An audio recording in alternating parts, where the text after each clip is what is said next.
Assalamualaikum warahmatullahi wabarakatuh. Shalom, selamat siang. Perkenalkan, nama saya John Lee Jacob.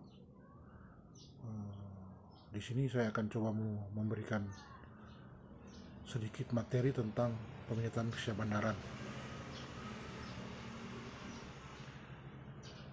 Apa itu Syahbandar? Syahbandar adalah pejabat pemerintah di pelabuhan yang diangkat oleh menteri dan memiliki kewenangan tertinggi untuk menjalankan dan melakukan pengawasan terhadap terpenuhinya ketentuan perundang-undangan untuk menjamin keselamatan dan keamanan pelayaran. Selanjutnya yaitu tentang regulasi kesyahbandaran di pelabuhan perikanan. Yang menjadi dasar hukumnya yaitu pertama, Undang-Undang Nomor 17 Tahun 2008 tentang pelayaran, kedua Undang-Undang 45 Tahun 2009 tentang perikanan, kemudian yang terbaru ini Undang-Undang Nomor 11 Tahun 2021 tentang Cipta Kerja. Selanjutnya Peraturan Pemerintah Nomor 12 Tahun 2021 tentang penyelenggaraan bidang kelautan dan perikanan. Kemudian Peraturan Menteri Perhubungan Nomor 82 Tahun 2014 tentang Surat Persetujuan Berlayar atau SPB. Kemudian Peraturan Menteri Kelautan dan Perikanan Nomor 3 Tahun 2013 tentang kesyahbandaran di pelabuhan perikanan. Kemudian yang terakhir Peraturan Menteri Kelautan dan Perikanan Nomor 10 Tahun 2021 tentang standar kegiatan usaha dan produk pada penyelenggaraan perizinan berusaha berbasis risiko sektor kelautan dan perikanan. Apa saja yang menjadi tugas dan wewenang Syahbandar di pelabuhan perikanan? Sesuai pasal 42 ayat 2 Undang-Undang Nomor 11 Tahun 2020 tentang Cipta Kerja, di situ tertulis bahwa tugas dan wewenang Syahbandar yaitu satu, menerbitkan surat persetujuan berlayar. Yang kedua, mengatur kedatangan dan keberangkatan kapal perikanan. Yang ketiga, memeriksa ulang kelengkapan dokumen kapal perikanan. Yang keempat, memeriksa teknis dan nautis kapal perikanan dan memeriksa alat penangkapan ikan serta alat bantu penangkapan ikannya. Kelima, memeriksa logbook penangkapan dan pengangkutan ikan. Yang keenam, memeriksa dan mengesahkan perjanjian kerja laut atau PKL. Yang ketujuh, mengatur olah gerak dan lalu lintas kapal perikanan di pelabuhan perikanan. Yang kedelapan, mengawasi pemanduan di area pelabuhan. Yang kesembilan, mengawasi kegiatan pengisian bahan bakar. Yang kesepuluh, mengawasi kegiatan pembangunan fasilitas pelabuhan perikanan. Yang kesebelas, melaksanakan bantuan pencarian dan penyelamatan. Yang ke-12, memimpin penanggulangan pencemaran dan pemadaman kebakaran di pelabuhan perikanan. Yang ke-13, mengawasi pelaksanaan perlindungan lingkungan maritim.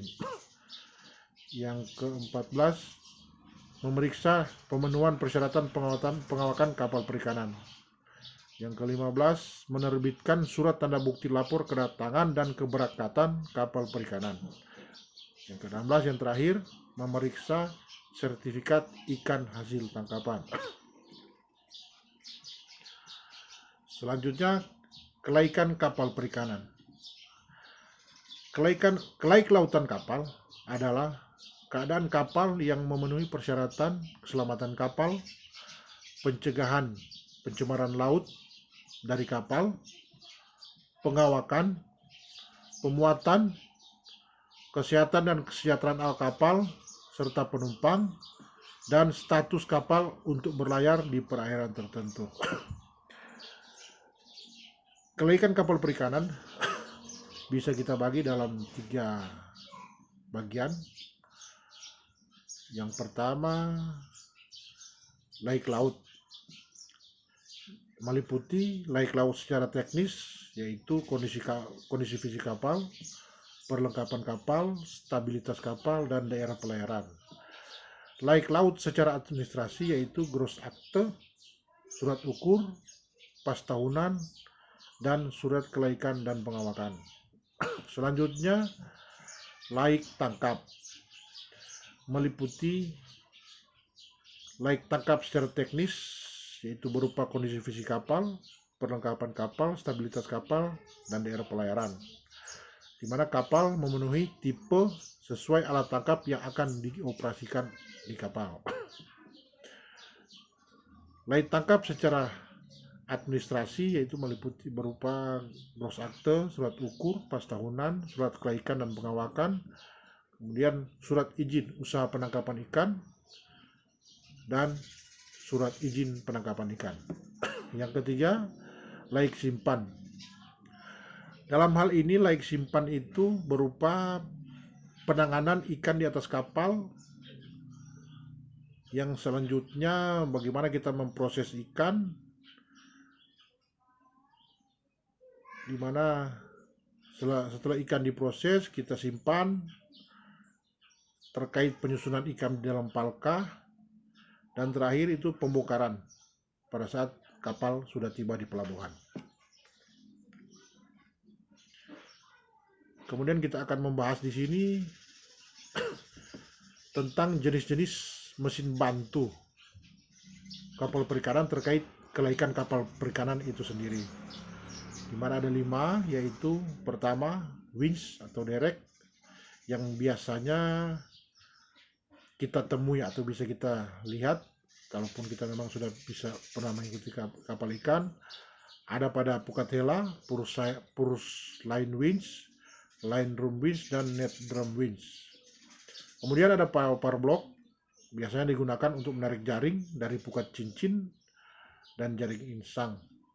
Selanjutnya net hauler, biasanya digunakan untuk menarik jaring dari jaring insang, baik itu permukaan, pertengahan maupun dasar. Kemudian ada line hauler. Line hauler digunakan untuk menarik tali pancing, tangan, serta menarik tali utama pada long line, baik itu rawai dasar, rawai pertengahan, dan rawai tuna. Kemudian terakhir kapstan. Kapstan ini biasa digunakan untuk menarik tali selambar dari pukat kantong, dalam hal ini cantrang, lampara dasar, payang, ataupun dogol, dan juga untuk menarik tali kerut dari pukat cincin mini, serta menarik tali selambar dari jaring insang. Di mana kapstan ini biasa digunakan oleh nelayan kecil yang biasa didapat dari modifikasi mesin-mesin kendaraan yang mereka modifikasi sedemikian rupa, bisa digunakan untuk alat bantu penangkapan ikan. Selanjutnya ada pencatatan dan pengukuran. Dalam pencatatan dan pengukuran yang menjadi sasaran pemeriksaan, yang pertama itu kapal perikanan, di mana yang diperiksa itu identitas kapal berupa nama, tempat dan tahun pembuatan kapal, tanda selarnya, tipe kapal, dan tanda panggilan atau call sign.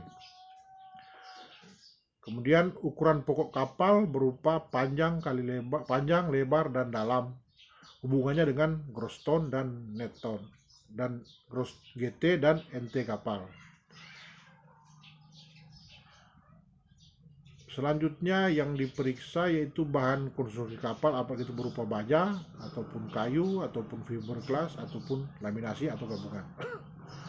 Kemudian selanjutnya yang diperiksa juga yaitu palka ikan, terkait jumlah palka, volume, kapasitas palka tersebut, dan juga temperatur palka nantinya.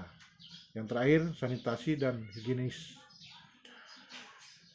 Kemudian yang menjadi sasaran pemeriksaan juga yaitu pemeriksaan alat tangkap, itu terkait jenis dan jumlah alat tangkap yang digunakan nantinya, kemudian konstruksinya alat penangkapan ikan, kemudian ukuran pokok alat penangkapan ikan tersebut, kemudian size kantongnya, kemudian komponen bantu alat penangkapan ikan, yang terakhir indikasi atau cara pengoperasian alat tangkap tersebut di laut.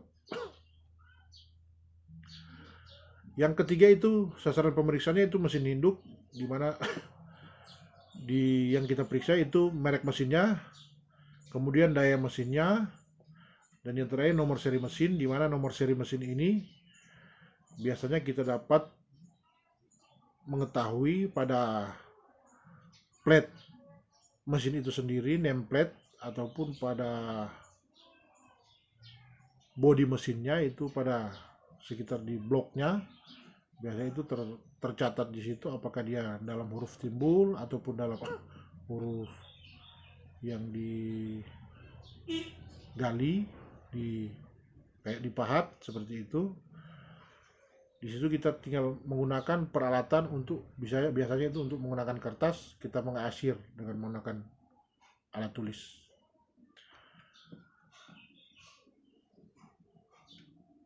Kemudian yang terakhir yang jadi sasaran pemeriksaan yaitu berupa dokumen yang dipergunakan, yang dipersyaratkan pada kapal tersebut dalam pengoperasiannya nanti.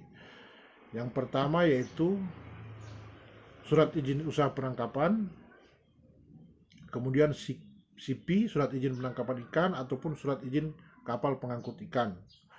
Kemudian gross akte, kemudian sertifikat kelaikan dan pengawakan kapal penangkapan ikan. Selanjutnya surat tanda kebangsaan kapal. Selanjutnya general arrangement. Dan yang terakhir desain alat penangkapan ikan yang akan digunakan.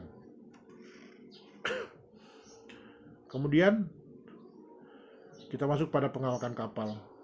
Dalam pengawakan kapal, pertama itu semua kapal harus diawaki secara cukup dan efisien. Kemudian cukup secara fisik meliputi jumlah dan usia dari awak kapal tersebut, anak buah kapal.